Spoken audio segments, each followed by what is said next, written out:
So if you're looking to rank number one in Google with SEO, then here's what you need to know. First of all, there's a lot of different types of things that you can do to tinker and tweak and make these slight modifications. And a lot of SEO teachers and speakers will have you going and jumping through all these hoops, standing on one leg, making these changes that are not really going to help you at the end of the day.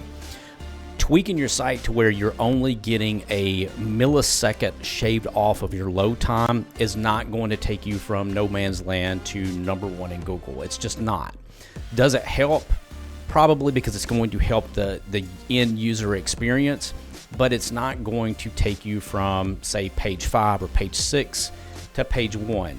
Shaving that little bit of time off is really a waste of your time. What you want to do is get it pushed to where you need it to be.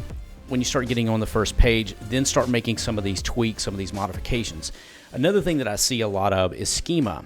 This is something that's very confusing, and to be straight with you, it's not going to move you like what you're thinking it probably will. To hear people tell it, they're going to say, you got to add, schema to the site. You got to have schema, and you've got to have all this complex code. But the reality of it is this is not going to move you from no man's land to the number one spot. It's not. Will it make an improvement if you're already seeing some results and you add that to the checklist? Possibly, but it's not going to move you to the number one spot.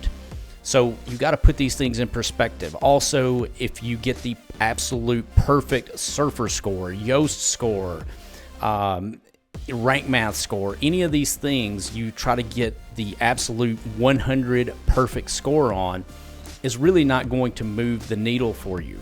So what you've got to focus on is really 3 things. Number one, you got to focus on is building out content around keywords that you can actually rank for. Okay, so understanding this is one of the big things that kept me from seeing any level of success early on.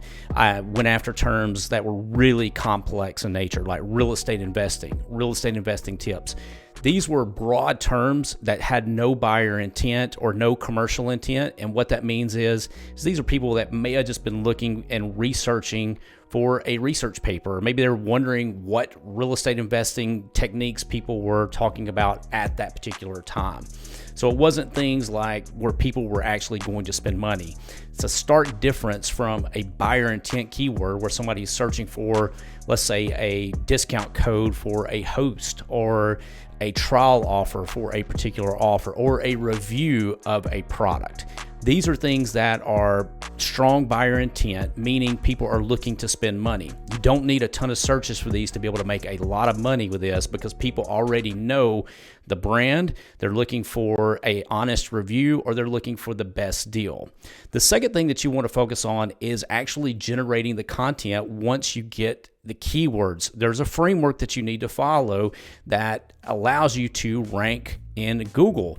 Typically, you want to have your keyword in the H1 tag. You want to have your SEO title with the keyword, and then you want to have your permalink or your URL to include the keyword in it as well. Notice I didn't say domain, the keyword in the domain. I mean the actual post URL.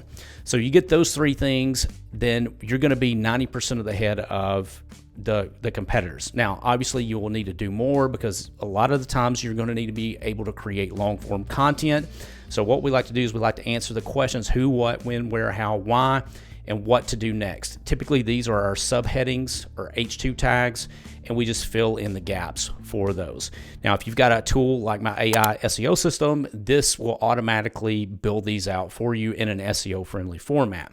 Well, then third and finally is the most important piece that a lot of people forget about.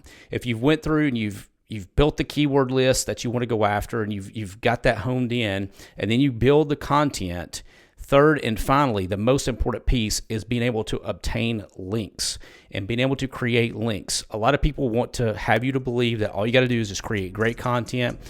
Nothing farther from the truth. You've got to build links.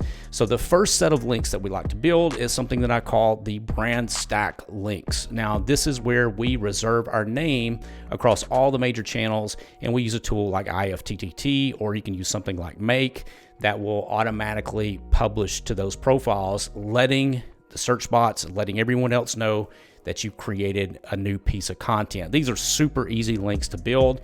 Then you can expand on that with other types of link building, but this is just to get the ball rolling and get it started.